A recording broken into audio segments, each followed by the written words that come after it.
¿Me asisten? ¿Ya pueden verla?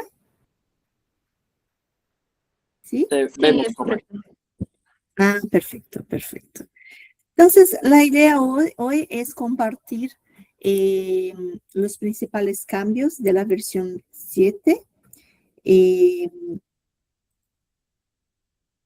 Introducirlos a FCC 22000, hablar un poco con respecto a ese esquema y las actualizaciones de ese esquema. Después, saber por qué modificó la FCC 22000. Vamos a hablar de los principales cambios y todo el proceso de actualización. Entonces, ¿por qué FCC 22000? Yo creo que FCC 22000 ya nació por la demanda de las grandes manufacturas globales de alimentos que buscaban un esquema reconocido por GFCI con base a ISO. Entonces, hace ahora como 17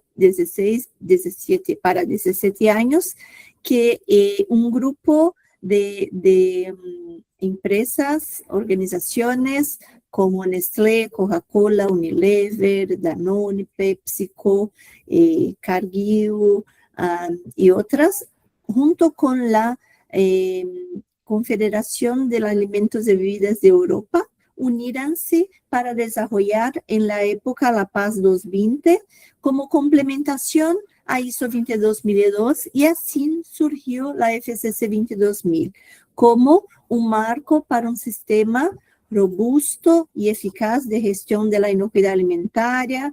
Es muy interesante porque utiliza la base ISO. Entonces, es decir, que esta estructura armonizada permite la integración con otros temas que también son relevantes, son de importancia a las organizaciones, como por ejemplo calidad, medio ambiente, salud y seguridad, seguridad de la información, requisitos sociales, ahora con la FCC 24000, pero tenemos ISOs para todos esos temas. Entonces, son temas relevantes donde las organizaciones pueden trabajar de una manera integrada.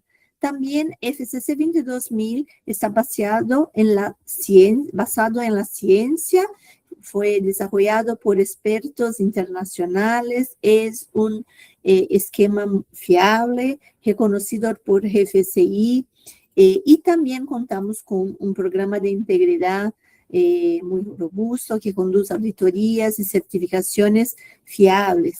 Así también como se complementa con normas ISO específicas para cada sector, que ahora en la versión 7 vamos a hablar entonces hoy de la nueva serie de ISO 22002, cubriendo en ese formato múltiples sectores de la cadena alimentaria.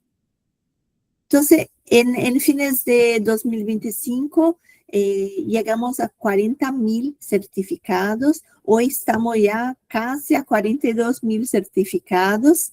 Creo que en México son como más de 1,300. En América Latina, alrededor de 3,850, y seguimos creciendo como más o menos 3 a 4,000 organizaciones todos los años.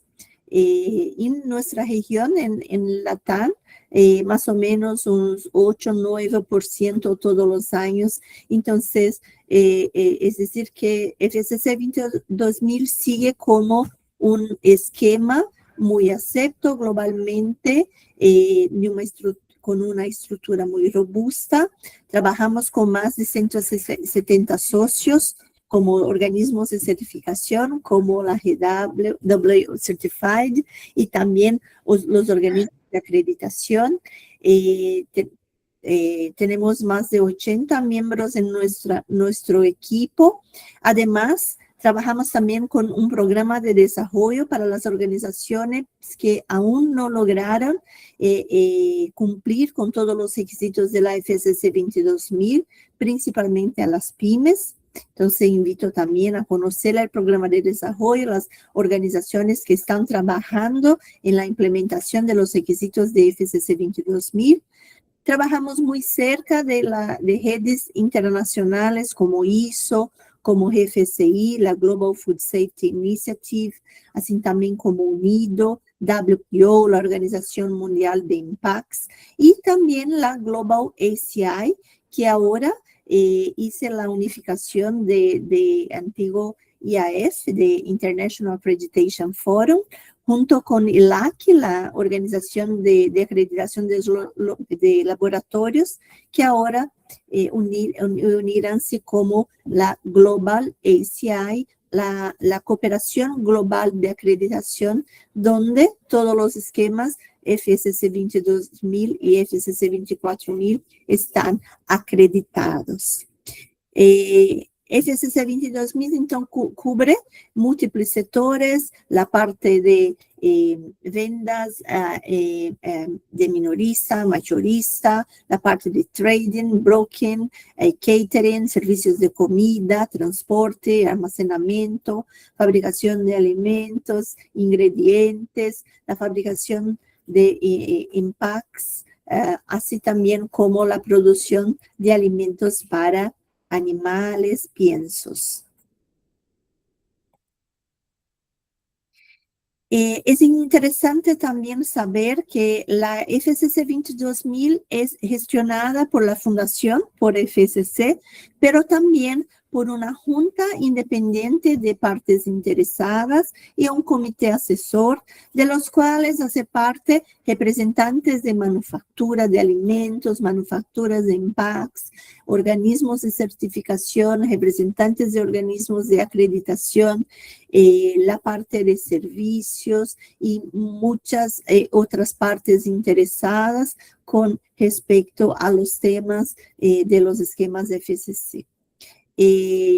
Hoy, entonces, estamos llegando en la versión 7, pero todas las otras versiones, desde la 1 hasta la 6 que tuvimos, se cambiarán debido al proceso de mejora continua. Y también a siempre que hay un cambio en documentos de referencia, como por ejemplo, documentos de benchmarking de GFCI, como las normas ISO 17021, ISO 22003, ISO 22000, ahora la publicación de las series de ISO 22002, también FSC 22000 necesita cambiarse, incluyendo las versiones recientes de las normas y documentos de referencia. Entonces, como ya mencioné, trabajamos con un programa de integridad que nos ayuda a proveer confianza a nuestro esquema a través de la integridad de la certificación, haciendo las evaluaciones de los organismos de certificación, así también como todo el programa onboarding, programa para los organismos que están ingresando en FSCC. Trabajamos también con toda la gestión de las licencias, la aprobación, el mantenimiento, la gestión de protección de la marca, gestión de quejas, eventos graves, soporte al cliente, así también como cualquier violación de cumplimiento a través de gestión de no conformidades, gestión de sesiones y sanciones, y también a través de llevar conocimiento con armonización, seminarios web, webinars como este que estamos haciendo hoy, a través de la publicación de artículos de interpretación. Entonces, contamos con ese programa de integridad que es muy importante saber porque es que nos trae la confianza y la robustez a nuestro esquema. Yo entonces soy parte de la representación global de FCC para América Latina y para la península ibérica, así también como tengo compañeros en otras regiones y también dos personas, Elise y Swapnew, que son dedicados a la FSC 24000, Hélice como la gerente global del esquema y Swapnil para trabajo con FSC 24000 en Asia y África. Vamos entonces a ingresar en los beneficios de FSC 22000. Entonces, la estructura de FSC 22000 tiene la ISO 22000 aplicada completamente, así también como los requisitos específicos de cada sector, que ahora trae la base de series de ISO 22002 para los programas de prerequisito y los requisitos del esquema, que son los requisitos adicionales de FSC 22000, la lista de decisiones de voz, la lista de decisiones de la Junta de Partes Interesadas de FSC, así también como los artículos de interpretación que son obligatorios a cumplirse. Entonces, esta es la estructura de FSC 22000. ¿Y cuáles son los beneficios? Entonces, los beneficios es tener ISO 22000 completamente incluido. Ya mencioné anteriormente, trabajar con ese enfoque de gestión, con un enfoque basado en riesgo y con la estructura armonizada donde se puede combinar con otros temas, también con la base de HACCP del Códigos Alimentarios y cubriendo toda la cadena de suministro de alimentos, excepto la parte de producción primaria que desde la versión 6 no está más dentro del esquema FSC 22000. Como otros beneficios, entonces trabajamos con ese esquema, con la citación global impulsionada por el reconocimiento de GFCI. Como ya hablamos, es un programa de certificación elegido por muchas empresas alimentarias globales y también ampliamente aceptado por marcas y minoristas globales, supermercados, cadenas de supermercados globales. Tiene la visibilidad a través del registro público de FSC de todas las organizaciones certificadas. Entonces, tenemos eso de una manera muy transparente. Cualquier persona puede ascender nuestro sitio y buscar las organizaciones certificadas, así también como los clientes globalmente buscan organizaciones certificadas en nuestro sitio web. Como ya mencionado, nuestro programa de integridad que conduce a auditorías fiables y trae toda la confianza a nuestra certificación y trabajando siempre con colaboración con asociaciones internacionales dentro de la industria de bienes de consumo y del comercio, minoristas y autoridades. Un punto también muy importante es que trabajamos con agilidad mediante a cualquier evento emergente a la inocuidad alimentaria. Entonces, un ejemplo de eso es el listado del BOS. Siempre que surge un tema emergente importante a incluirse en el esquema FSC 22000, no necesitamos aguardar hasta una nueva revisión. Trabajamos por eso con el listado del BOS.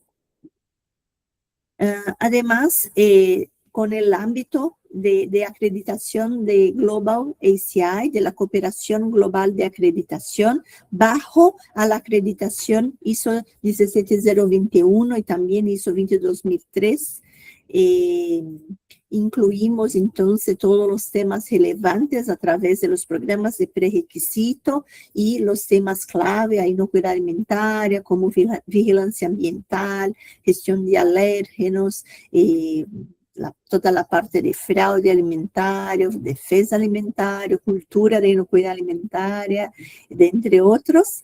Tenemos también un programa de desarrollo, como ya he mencionado, para el desarrollo de las pymes, principalmente como un trampolín hasta la certificación completa FSC 22000. Y muy interesante es tener un ciclo de certificación de 3 años. Muchos de los otros esquemas reconocidos por GFCI son ciclos anuales de recertificación. Y también otro punto es que la cuota anual de certificación es relativamente baja, hoy está como en 330 euros, es más baja que otros esquemas reconocidos por GFCI, justo debido al carácter sin fines de lucro de la Fundación FSCC.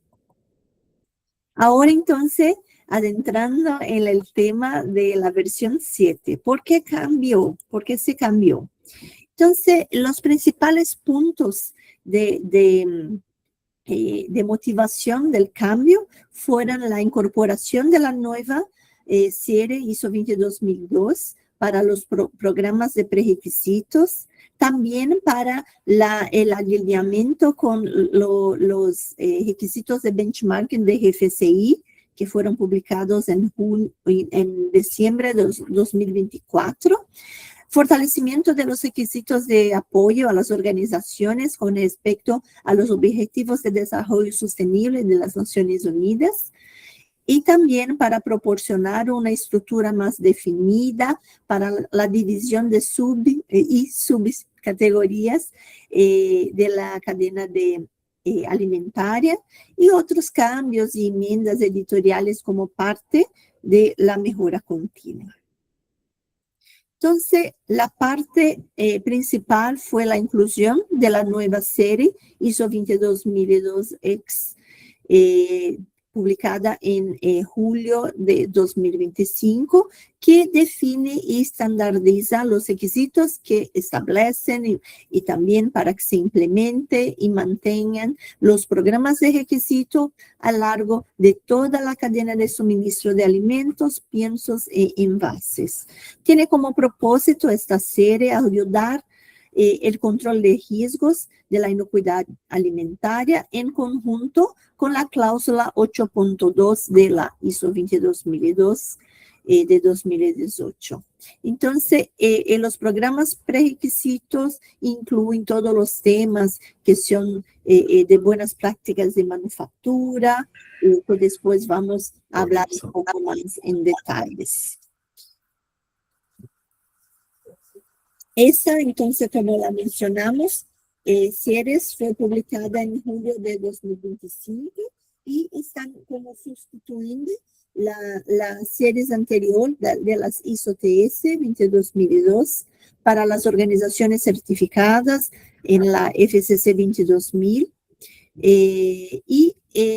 Ahora tenemos como uso de esas series una parte común, que es la guión 100, que son partes comunes para todas las categorías, y después agréganse partes adicionales para cada uno de los sectores. Entonces, para algunos sectores podrá resultar en requisitos más amplios o más definidos basados en la parte 100. Entonces, esta es la nueva estructura.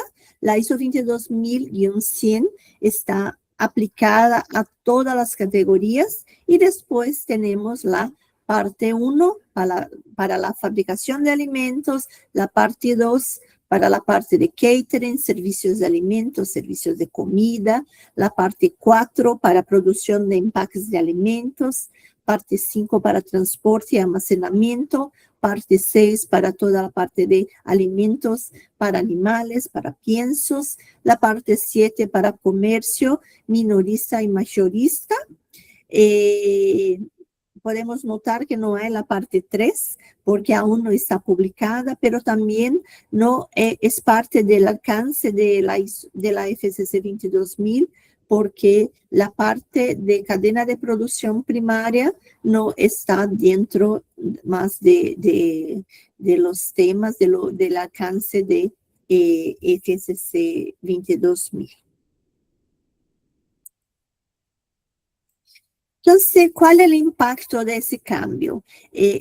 Ahora tenemos números distintos de cláusula, entonces se cambió los números, entonces las organizaciones tienen que adaptar sus programas de prerequisito, incluyendo la documentación alineada con esta nueva estructura. La parte 100, pero agregar también la parte para su sector. Entonces, un ejemplo que podemos usar es un estrato de la ISO 22002-1, que es para la manufactura de alimentos. El requisito 4.2 de entorno, no hay en esta parte requisitos adicionales y solamente los requisitos de la parte 100 se aplica. Entonces, se describe como: se deberán aplicar los requisitos de la ISO 22002-100. Después, para 4.3 ya es construcción y disposición, es un poco distinto. Además, hay aplicarse los requisitos de la ISO 22002 parte 100. Tenemos también otros descriptivos, como por ejemplo, los drenajes no deben pasar por encima de las líneas de procesamiento, y la dirección de drenaje no debe fluir de una zona contaminada a una zona limpia. Entonces, tiene que atentarse porque hay requisitos donde solo la parte 100 se aplica y otros que hay complementos en la parte específica. También con respecto a los números de las cláusulas, hay algunos, por ejemplo, como 4, 5 y 6 de la ISO TS, que se mantuvieron en la ISO 22002-1 y 22002 parte 100, pero otros ya se cambiaron. Por ejemplo, la parte de gestión de residuos antes estaba como número 7, ahora está como número 8, y agregóse la parte de gestión de pérdidas y desperdicio y reciclaje. Así también como después siguen la 8 y 9, cambióse para 9 y 10, y siguiendo con otros temas también donde la numeración está cambiada. Pero también hay otros como, por ejemplo, tenemos que nos atentar el requisito 14 de retrabajos. Ahora no está en la parte 100. ¿Por qué? Porque no se aplica a todas las categorías, pero sí ahora está en la parte 1, pero con otra numeración, como numeración 17. Así también, otro punto es la parte de procedimientos de recall. No está tanto en la parte 1 de la ISO 22002 como también no está en la parte 100.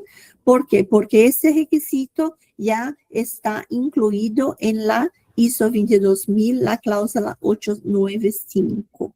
Entonces, hay que atentarse a eso y hacer los cambios en sus programas de prerequisito, en los documentos de referencia de su organización, donde hay mencionado los números de las cláusulas. Vamos entonces a hablar de los principales cambios dentro del esquema FCC 22000, empezando entonces por la parte 1, donde tenemos todo el resumen, la parte general del esquema. La estructura del esquema, entonces, en ese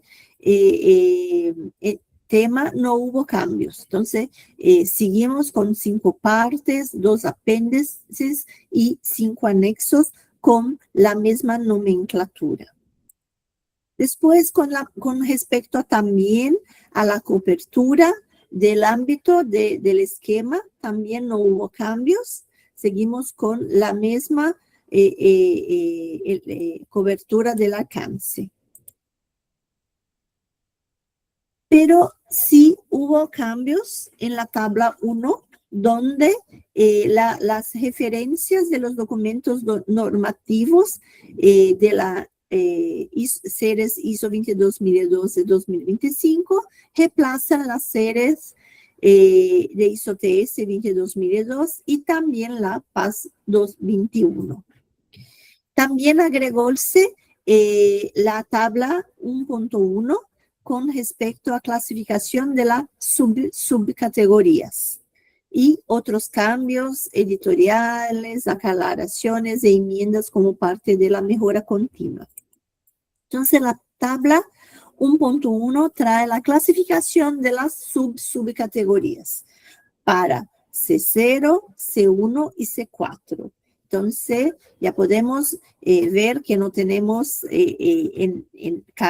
subcategorías para B3, para C2 y para C3. Pero para C0, C1 y C4 tenemos ahora subcategorías que incluyen distintos productos, distintos procesos, distintas tecnologías.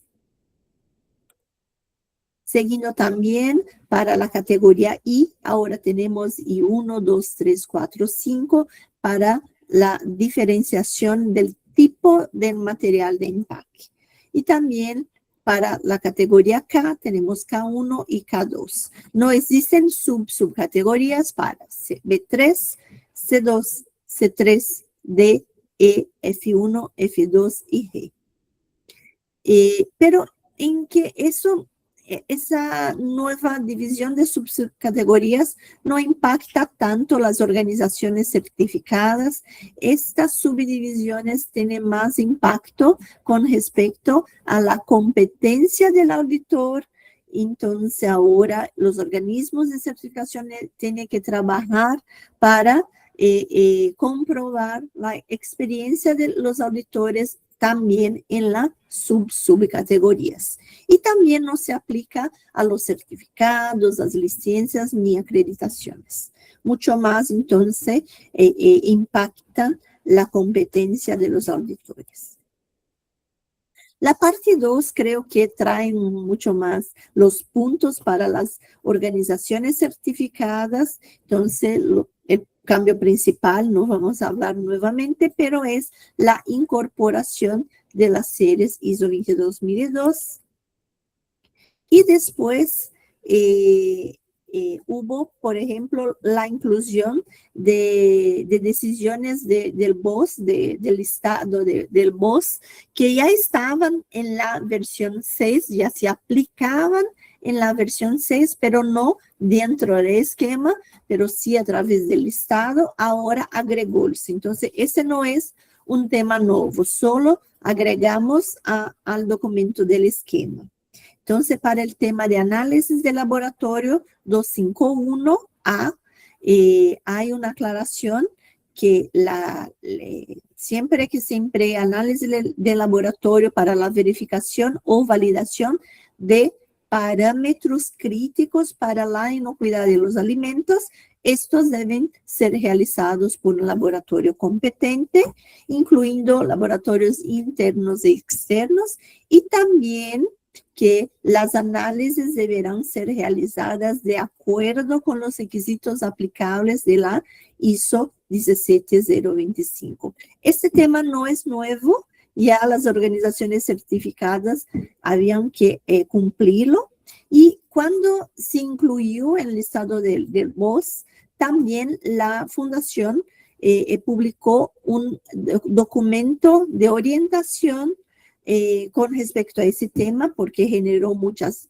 consultas, muchas dudas. Entonces, siempre que necesitas aclarar qué tipo, por ejemplo, de programas de reglamentarios serían aceptos, qué tipo de programa de implementar para cumplir algo en acuerdo con la ISO de 025, consulte al documento de orientación de la fundación que está, perdón, no es documento de orientación, en ese caso es un artículo de interpretación que hay que se cumplir como obligatorio. Entonces, también está publicado en la página web de la fundación.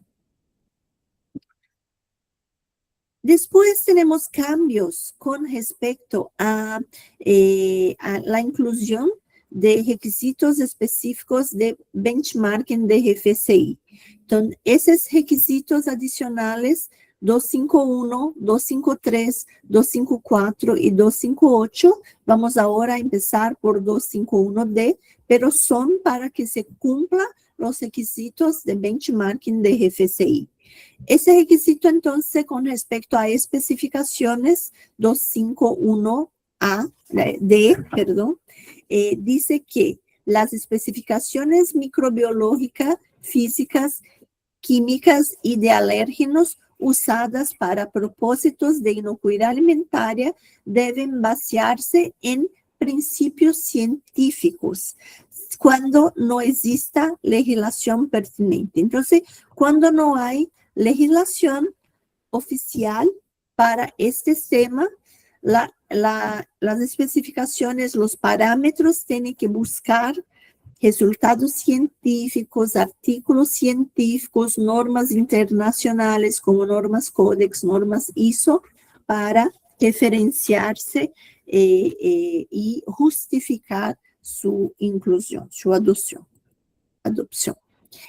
El requisito 253, los requisitos 253 y 254, que dicen respecto a la defensa alimentaria y también mitigación del fraude alimentario, hubo la inclusión que para siempre que se trabaje con la evaluación de amenazas a la defensa o la evaluación de vulnerabilidad de fraude alimentario, así también como el plan de defensa, el plan de mitigación de fraude, esos deben ser desarrollados y mantenidos por personal que tenga los conocimientos y las competencias apropiadas. Entonces, agregóse esa parte en verde debido a los requisitos de benchmarking de GFCI. Y finalmente, el último requisito de benchmarking de GFCI 258, con respecto a cultura de calidad y inocuidad alimentaria, los requisitos 258A y C, hay añadido que las organizaciones deben proveer recursos suficientes para mantener una cultura positiva en materia de inocuidad alimentaria y calidad, así también como un compromiso demostrable de todo el personal con la producción y manejo seguro de los alimentos deberá estar disponible. Entonces, también agregándose lo que pide GFCI, hubo la inclusión de estos dos puntos. Después, hubo la reducción de los requisitos de defensa y mitigación de fraude alimentario debido a la inclusión en la ISO 22002 parte 100. Entonces, reducimos para evitar duplicaciones y hubo la actualización de las referencias de las cláusulas ahora alineada a la nueva serie de ISO 22002. Otros cambios en el requisito 252D, gestión de material gráfico y control de impresión, ahora se aplica a todas las organizaciones que imprimen etiquetas y o materiales, no solo a la categoría I, que son los fabricantes de envases, empaques, pero a todas las organizaciones que imprimen etiquetas o materiales. En la parte de manejo de alérgeno, la cláusula 256H se añadió que ese requisito podrá no aplicarse para alimentos para mascotas cuando no existe legislación relacionada con alérgenos en el país de venta, a menos que haya una declaración relativa al estatus de alérgeno. Por ejemplo, si la organización tiene una afirmación con respecto a la alergenicidad como hipoalergénica o analergénica en su etiqueta, en su envase, si este requisito de manejo de alérgeno, todos los requisitos de manejo de alérgeno se aplican. ¿Ok? Con respecto al requisito 2512, verificación de programas de prerequisito, ahora este requisito también se aplica a la categoría E, servicios de alimentos, la parte de catering, y también la categoría F1, comercio minorista y mayorista. Entonces, la organización debe establecer implementar y mantener inspecciones rutinarias de lugar, de comprobaciones de los programas de prerequisito para también esas dos categorías, no solo para las anteriormente mencionadas en la versión 6. Y la parte de diseño y desarrollo de productos 2513E, se aclaró que el requisito de validación de vida útil y verificación continua se aplica también a B3, C, D y K. O sea, toda la parte de validación de la vida útil y también la verificación continua, se aclaró que aplica a todas estas categorías de la cadena alimentaria. Es decir, que hay la necesidad de realizar pruebas de producción, de vida útil para validar que la formulación y los procesos de productos son capaces de producir un producto seguro y cumplir con los requisitos del cliente. Y que debe existir un proceso de verificación continua de vida útil con frecuencia basada en el riesgo.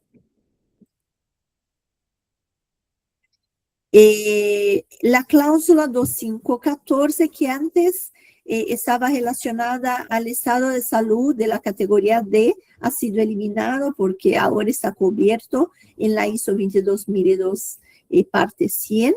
Entonces, utilizamos este número para incluir la cláusula de trazabilidad para la categoría C0, donde que ya había esta cláusula en el listado del BOS de la versión 6, que trata con respecto a trazabilidad el sacrificio de las partes comestibles de las canales. Entonces, agregóse ese requisito. Y la parte 2516 de pérdidas y desperdicios de alimentos, se aclaró que los objetivos que se estabeleceren deben estar respaldados por objetivos claros y cuantificables con plazos definidos. Para la certificación multisitio, agregóse también la categoría B3. Entonces, también la categoría B3, la parte de preproceso, se aplica a la certificación multisitio.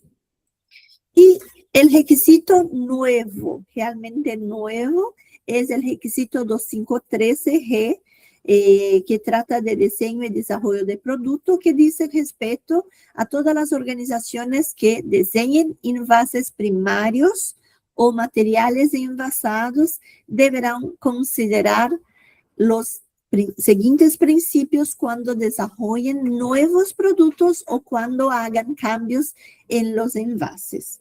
Entonces, los principios son la contención efectiva y protección del producto contra el deterioro y el daño a lo largo de las etapas de la cadena de suministro, preservar y extender la vida útil del producto envasado, minimizar las pérdidas y desperdicios de alimentos, comunicación clara con los consumidores sobre cómo manipular, almacenar y preparar los alimentos. Entonces, siempre que cualquiera de los principios mencionados sean incorporados, no deberá tener un impacto negativo en la inocuidad alimentaria. Esos requisitos están basados en los principios de diseño del Instituto Australiano de Impacts, que han sido globalizados por WPO, por la Organización Mundial de Impacts, que son extraídos de un documento para el cual ustedes pueden buscar a través de ese código QR que está en la pantalla, donde trae todos los principios de design, pero no todos agregamos a 2000, solo algunos relacionados con la parte de extensión de vida útil y principalmente a contribuir con el tema de pérdidas y desperdicios de alimentos. Entonces, ahora también las empresas de impactos están involucradas con el tema de pérdidas y desperdicios de alimentos, con este requisito. Y así finalizamos la parte 2. Ingresemos en la parte 3, que son mucho más para la parte del proceso de certificación. Entonces voy a pasar muy rápidamente. Hubo un cambio para la parte de tiempo adicional de FCCC, dependiendo del número de planes HCCP, dependiendo del número de empleados, se agrega de medio hasta un día y medio de auditoría. Obviamente que para las categorías C, D y K, la duración mínima en acuerdo con los requisitos de GFCI debe ser de lo mínimo de 2 días. Hay solo una excepción para organizaciones muy pequeñas con menos de 20 empleados y menos de 2 estudios HCCP, donde el tiempo mínimo puede ser de 1 día y medio, pero para que esta excepción se aplique, los organismos de certificación deberán garantizar que ese tiempo es suficiente para garantizar los objetivos, el alcance, las necesidades específicas de la auditoría, así también como todos los requisitos de FCC 2000 estén cubiertos. Hubo cambio también para las auditorías remotas completas. Obviamente, en casos de situaciones graves, eventos graves, se puede realizar este tipo de auditoría, pero el máximo 2 remotas completas consecutivas en una organización. Después de esas 2, la próxima debe ser completamente en sitio. Caso contrario, el certificado es suspendido.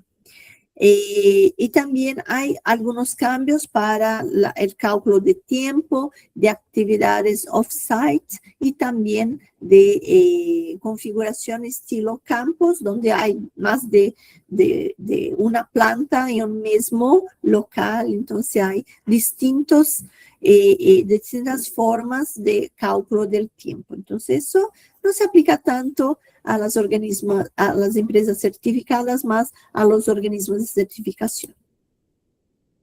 También para la certificación multisitio hubo la inclusión de B3, como ya hablamos, aclaración de cálculo de la duración de la función central y también actualización de los requisitos de los informes. Así también como ahora está explícito que los días de bloqueo para las auditorías no anunciadas deberán acordarse previamente entre el organismo de certificación y la organización certificada.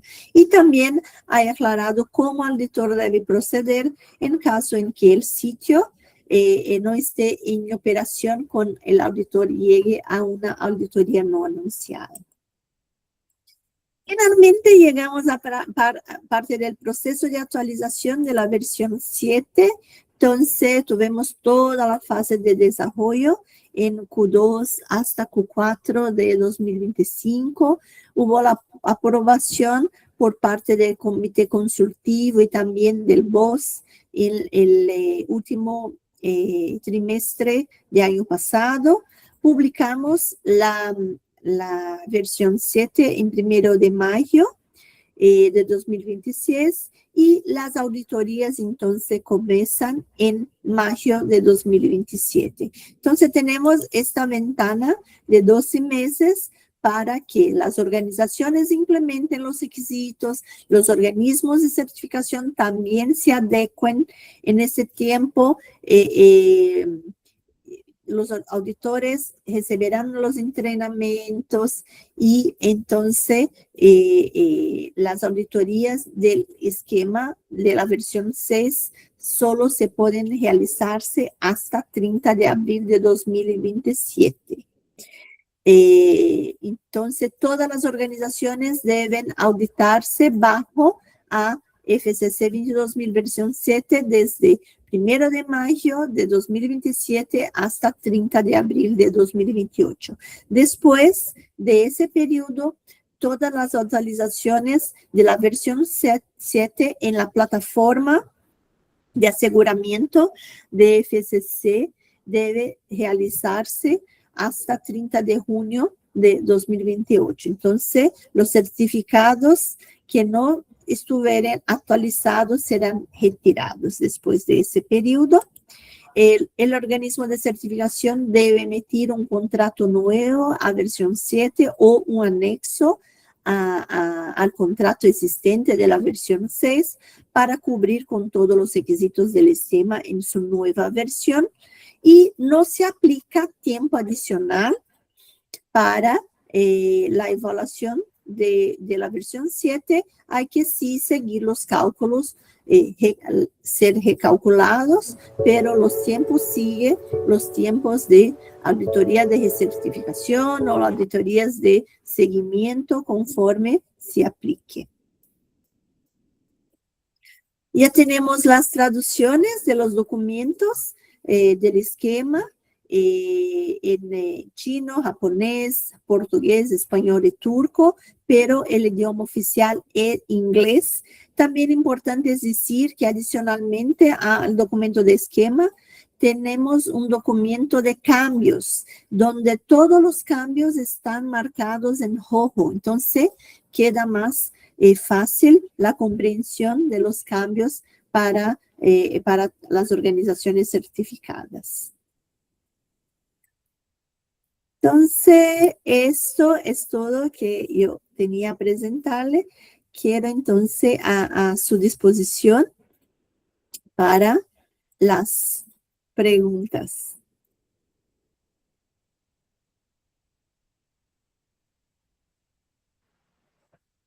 Muy bien.